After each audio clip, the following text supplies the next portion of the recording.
ಇಂಡಸ್ಟ್ರಿಯಲ್ಲಿ ಮಾಸ್ ಅಂತ ಹೇಳೋದಾದರೆ ಅದರಲ್ಲಿ ಮೊದಲ ಪಟ್ಟಿನಲ್ಲಿ ನಿಲ್ಲುವಂಥದ್ರಲ್ಲಿ ಶಿವಣ್ಣ ಮೊದಲ ಹೆಸರಾಗಿ ನಿಲ್ತಾರೆ ಈ ಒಂದು ಜನ್ರೇಷನ್ಗೆ. ಸೊ ಅವರು ಸಿನಿಮಾ ನೋಡಿ ಈ ಥರದೊಂದು ಕಂಟೆಂಟ್ ನೋಡಿ ಮೆಚ್ಕೊಂಡಿದ್ದಾರೆ ಅಂದರೆ ದೊಡ್ಡ ವಿಚಾರ ಅದು. ಸೊ ಏನೆಲ್ಲ ಹೇಳಿದ್ರು ಅಂದರೆ ತುಂಬ ಆಪ್ತವಾಗಿ ಮಾತನಾಡ್ತಿದ್ರು, ಸಿನಿಮಾ ನೋಡ್ಕೊಂಡು ದಾರಿ ಇದ್ದಕ್ಕೂ ಅಲ್ಲಿ ಬರೋ ತನಕ ಸಾಕಷ್ಟು ವಿಚಾರಗಳು ಹೇಳ್ತಾ ಇದ್ರು. ಏನು ಹೇಳಿದ್ರು ಶಿವಣ್ಣ? ಇಲ್ಲ, ಅವ್ರಿಗೆ ತುಂಬಾ ಇಷ್ಟ ಆಯಿತು. ಅಂದರೆ ಅವರು ಇನ್ಫ್ಯಾಕ್ಟ್ ಬರೀ ನನ್ನ ಬಗ್ಗೆ ಅಲ್ಲ, ಬಟ್ ಪ್ರತಿಯೊಬ್ಬರು ಆರ್ಟಿಸ್ಟ್ ಬಗ್ಗೆನೂ ಮಾತಾಡಿದ್ರು, ಪ್ರತಿಯೊಬ್ಬರು ಅವ್ರು ಮಾಡಿರೋ ನಟನೆ ಬಗ್ಗೆ ಮಾತಾಡಿದ್ರು, ನಾವು ಆಯ್ಕೆ ಮಾಡ್ಕೊಂಡಿರೋ ಲೊಕೇಶನ್ಸ್ ಆಗಿರ್ಬೋದು ಅದಷ್ಟೂ ಮಾತಾಡಿದ್ರು. ನಾನು ಹೇಳ್ದಂಗೆ ಅವರೇ ಬಂದು ಹೇಳಿದ್ರು, ಇಲ್ಲ ಇದಕ್ಕೆ ಒಂದು ಸೆಕೆಂಡ್ ಪಾರ್ಟ್ ಮಾಡಿ ಚೆನ್ನಾಗಿರುತ್ತೆ ಅಂತ ಹೇಳಿದ್ರು.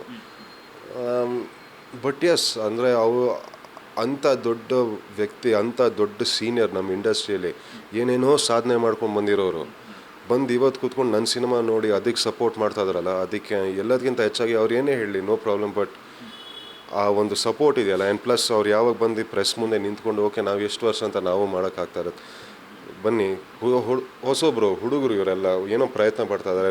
ಅಂದರೆ ಒಂದು ಪಿಕ್ಚರ್ ಗೆಲ್ಲುವುದರಿಂದ ಇನ್ನೊಬ್ಬ ಮ್ಯೂಸಿಕ್ ಡೈರೆಕ್ಟರಿಗೆ ಲೈಫ್ ಕೊಡುತ್ತೆ, ಇನ್ನೊಬ್ಬ ಕ್ಯಾಮ್ರಾಮನ್ನಿಗೆ ಲೈಫ್ ಕೊಡುತ್ತೆ, ಒಬ್ಬ ಆ್ಯಕ್ಟರಿಗೆ ಲೈಫ್ ಕೊಡುತ್ತೆ, ಒಬ್ಬ ಆ್ಯಕ್ಟ್ರೆಸ್ಸಿಗೆ ಲೈಫ್ ಕೊಡುತ್ತೆ. ಆ್ಯಂಡ್ ಐ ಥಿಂಕ್ ಅದು ನಮ್ಮ ರೆಸ್ಪಾನ್ಸಿಬಿಲಿಟಿ, ಅದನ್ನ ಉಳಿಸ್ಕೊಂಡು ಹೋಗೋದು ನಮ್ಮ ರೆಸ್ಪಾನ್ಸಿಬಿಲಿಟಿ. ನಾವು ಆಯ್ಕೆ ಮಾಡ್ಕೊಳ್ಳೋ ಸಬ್ಜೆಕ್ಟ್ಸ್ ಮೇಲೆ ಡಿಪೆಂಡ್ ಆಗುತ್ತೆ. And Kannada industry is my responsibility, YONO, because ಆ ಇಂಡಸ್ಟ್ರಿನೇ ಇಲ್ಲಾಂದರೆ ಮತ್ತು ನಾವು ಎಲ್ಲಿ ಹೋಗೋಣ? ಆ್ಯಂಡ್ ಪ್ಲಸ್ ಆ ಆಡಿಯನ್ಸೇ ಇಲ್ಲಾಂದರೆ ಮತ್ತು ನಾವು ಎಲ್ಲಿ ಹೋಗೋಣ? ಮತ್ತು ಸುಮಾರು ವಿಷಯ ಇದೆ ನಮ್ಗೆ ಇನ್ನೂ ಹೇಳೋದಕ್ಕೆ, ಯುನೋ. ಆ್ಯಂಡ್ ಇನ್ನು ಮುಂದೆ ಸುಮಾರು ಮುಂದೆ ತೊಗೊಂಡೋಗೋದಿದೆ ಇಂಡಸ್ಟ್ರಿನ. ಸೊ ಆ ಒಂದು ಪ್ರಯತ್ನದಲ್ಲಿ I think it was very sweet of him to say that. ಅವ್ರು ಬಂದು ಸಪೋರ್ಟ್ ಮಾಡಿದ್ದು it was a very big thing for a newcomer, for me. ನಮ್ಮದು ಪರ್ಸ್ನಲ್ ರಿಲೇಷನ್ಶಿಪ್ ಎಲ್ಲ ಬಿಟ್ಟುಬಿಡಿ, ಬಟ್ ಇನ್ಫ್ಯಾಕ್ಟ್ ಒಂದು ಹೇಳಬೇಕಂದ್ರೆ ಅವರೇ ಡಿಸೈಡ್ ಮಾಡಿದ್ದು ಗೊತ್ತಾ. ಅವ್ರನ್ನ ಮನೆ ಕರೆಯೋದು ಪ್ಲ್ಯಾನ್ ಇದ್ದೀನಿ ನಮಗೆ. ಅವ್ರು ಹೇಳಿದ್ರು, ಬೇಡ ಚಿನ್ನ, ನಾನು ಥಿಯೇಟರ್ ಪಬ್ಲಿಕಲ್ಲೇ ನೋಡ್ತೀನಿ, ನಾನು ಬೇಕಿದ್ರೆ ನೀವು ಮೀಡಿಯಾಗೆ ಇನ್ಫಾರ್ಮ್ ಮಾಡಿ, ನಾನು ಬರ್ತೀನಿ, ನಾನು ಅಲ್ಲಿಗೆ ಬರ್ತೀನಿ, ನಿಮ್ಮ ಜೊತೆ ನಾನು ಕೂತ್ಕೊಂಡು ಪಬ್ಲಿಕಲ್ಲಿ ನೋಡೋಣ ಸಿನಿಮಾನ, ಒಂದಿಷ್ಟು ಜನ ಬರ್ತಾರೆ ಅವಾಗ ಅದಕ್ಕೂ ಅಂತ. So that was a very big gesture of him. And it worked out very well. And very very blessed. ಅವ್ರ ಪಕ್ಕ ಕೂತ್ಕೊಂಡು ನಮ್ಮ ಸಿನಿಮಾ ನೋಡೋದಿದೆಯಲ್ಲ, ಒಂಥರ ನನಗೆ ಒಂದು 5-5 ನಿಮಿಷಕ್ಕೆ ನನಗೆ ಅನಿಸ್ತಾರೆ, ಯಪ್ಪ ಶಿವಣ್ಣ ಬಂದು ಕೂತ್ಕೊಂಡು ನನ್ನ ಪಿಕ್ಚರ್ ನೋಡ್ತಾ ಇದ್ದಾರೆ, ಶಿವಣ್ಣ ಬಂದು ಕೂತ್ಕೊಂಡು ನನ್ನ ಪಿಕ್ಚರ್ ನೋಡ್ತಾ ಇದ್ದಾರೆ, ಸುದೀಪ್ ಸರ್ ಇದ್ದಾರೆ. It was very overwhelming. 5-5 ನಿಮಿಷಕ್ಕೆ ನನ್ನ ತಲೆಯಲ್ಲಿ ಅದೇ ಓಡ್ತಾ ಇದ್ದಿದ್ದು. It was very nice. ಇನ್ನು ತಂದೆ ತಾಯಿ ಬಗ್ಗೆ ಮಾತಾಡಿದ್ರೆ ಅಂದರೆ ಸಿನಿಮಾ ತಂದೆ ತಾಯಿ ಅಂದರೆ ಪ್ರಿಯಾ ಮೇಡಮ್ ಆಗಲಿ ಸುದೀಪ್ ಸರ್ ಆಗಲಿ ಯಾವಾಗಲೂ ಹೇಳ್ತಿದ್ರು, ಅಂದರೆ ಸಂಚಿ ಯಾವ ಥರ ಹುಡುಗ ಅಂತಂದರೆ ಏನೇ ಕಷ್ಟ ಸುಖ ಇದ್ದರೂ ಕೂಡ ತೋರಿಸ್ಕೊಡಲ್ಲ, ಮುಖದಲ್ಲಿ ಗೊತ್ತಾಗಲ್ಲ, ಆ ಥರದೊಂದು ಕ್ಯಾರೆಕ್ಟರ್ ವಿಚಾರ ಅಂತನ್ನುವಂಥದ್ದು. ಸೊ ಎಲ್ಲ ಸಂದರ್ಭದಲ್ಲೂ ತುಂಬ ಪ್ರೀತಿಯಿಂದ ಮಗ ಅನ್ನೋ ಪ್ರೀತಿನ ಕೊಟ್ಟು ಇಲ್ಲಿ ತನಕ ಕರ್ಕೊಂಡ್ಬಂದಿದ್ದಾರೆ.